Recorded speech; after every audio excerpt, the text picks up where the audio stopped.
So Sonic the Hedgehog, with my love and nostalgia for the Sonic games, I mean, that was prime time growing up for me. The movie was something I was anticipating, but watching the trailers, I already kind of figured the way the movie would play out in my mind, and it pretty much played out that exact same way. Not what I was hoping for a Sonic movie, but there were definitely some good aspects to this movie in the world of Sonic. Yeah, I mean, I wasn't really, like, I had no expectations for this movie. I really didn't want to go see the movie, but I was like, okay, let's go watch it. Let's see how it is. And for the first like 2/3 of the movie there, it was really slow. And then of course you kind of go into the predictability of where this movie was going, like Robert was saying about it. And we were like, okay, so this is kind of your average type of movie. And then it started to pick up towards the end of the movie, and I was like, man, this is what we wanted for the whole movie. Correct. But I mean, I get it. It did show it the way that it was supposed to be in the trailers. So if you saw the trailers, you kind of already know where it plays out. So it's fine for a first movie. But yeah, I mean, like, there wasn't anything, like, I didn't hate it, but I also didn't, like, I don't care for it. And it did feel more so like a road trip movie, a guy and his CG pet type movie. Hop comes to mind when it comes to James Marsden once again. So I did anticipate that from the trailer. I was hoping there would be more to it. There really wasn't. It was pretty much the way it was in the trailer. However, like you said, the final act of the movie is exactly what I wanted in the world of Sonic. I think Jim Carrey is great as Dr. Robotnik. It's true, I did enjoy Jim Carrey playing the Eggman. Yeah, Dr. Robotnik is so well done in this one, but it does take him a while to get going too. You don't really get to see him go full-fledged Robotnik until the last act of the movie. He's still kind of tame and snarky for the majority of the film, and then you get like, okay, you're getting into your character, but it does feel more like, well, this is the first movie, guys. When we get the sequel, that's when we're going all in. Yeah, it does really feel like that too. It's kind of like, okay, let's get this out of the way, kind of get you familiarized with these characters as well as Sonic, although I feel like those who are going to see the movie already know who Sonic is and are familiar with Sonic.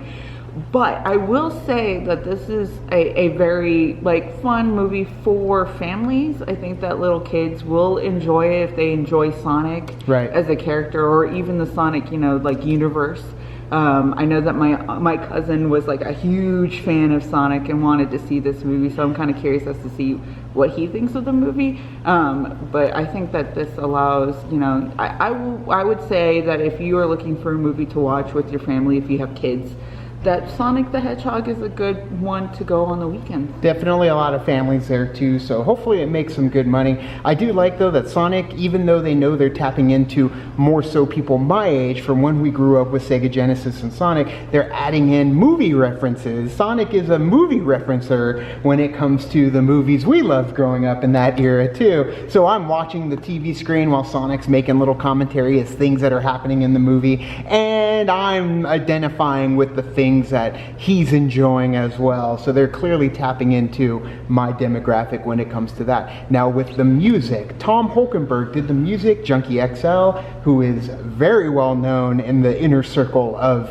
fantastic movie scores. Mad Max Fury Road. Amazing. And this one, I did not hit the mark for me. It felt very generic and tame, and it's so unfortunate because there are hints in the very beginning when they're showing the movie studio credits before the movie starts, and there's hints of Sonic's theme, one of Sonic's themes in there, and then there's a little at the end, nothing in between the movie. Yeah, and it breaks my heart. Yeah, because we were talking about it too, and there is a scene, there's a couple scenes towards the end of the movie that I was like, I feel like it would kind of be perfect that he did, like if he did like a rendition of Sonic's theme when things were happening towards the end, because that's where you get full-fledged Sonic at that moment there.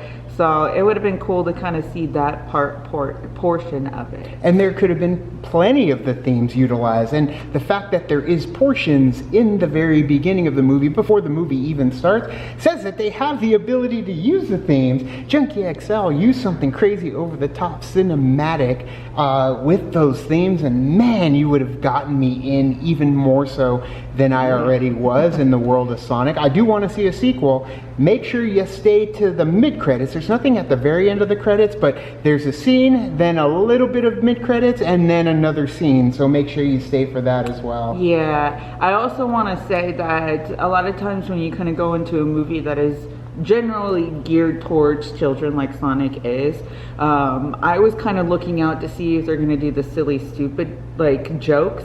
There was maybe like one or two, but it wasn't overbearing like Correct. a lot of kids movies are, Right. which I thought was okay. Like I thought it was good. I was like, okay, well they're not doing the overbearing, silly jokes. Fart jokes, if you will. Right. There's one. There's one, but they don't go over the top with them. Correct. So I was like, okay, this is good. Like I don't like it when they do that for kids movies because it's like kids understand. Right. Like don't. I mean, yes, they'll laugh at those types of jokes. Right. But I feel like if you kind of give them something more like older as far as jokes go, then they'll understand. Well, some of them will understand. Or they will Like watch Shrek. it. Yeah. You don't So, have to it's good. sell to just the kids. Sell to the adults and the kids, and eventually the kids will grow into those jokes after many rewatches. But either way, Sonic, it was good, not great.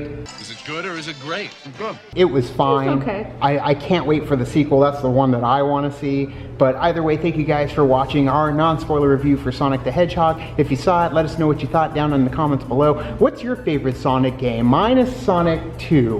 When Tails shows up, it's such a great game. I love that one. I would just go the original. Like I said, I didn't really play Sonic, so Yeah, I was diehard so I fan. would always Mario and Sonic. I know that my neighbor was a diehard like Sonic, so Sure, she every was time Crash I- Bandicoot. Yeah, that was more so my thing Right. was Crash Bandicoot, and then of course playing the original Mario. But Sonic was there, but I was like, I don't really Well, care. let us know yours down there. You can also like and subscribe. And do the thing on our Facebook, Twitter, Tumblr, Instagram, Stardust. All the social networking gin joints, you know where they are. Kick into the party, feel the party, keep the party going on our Patreon.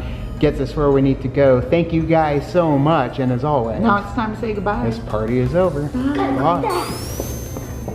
What was that? The Blue Devil.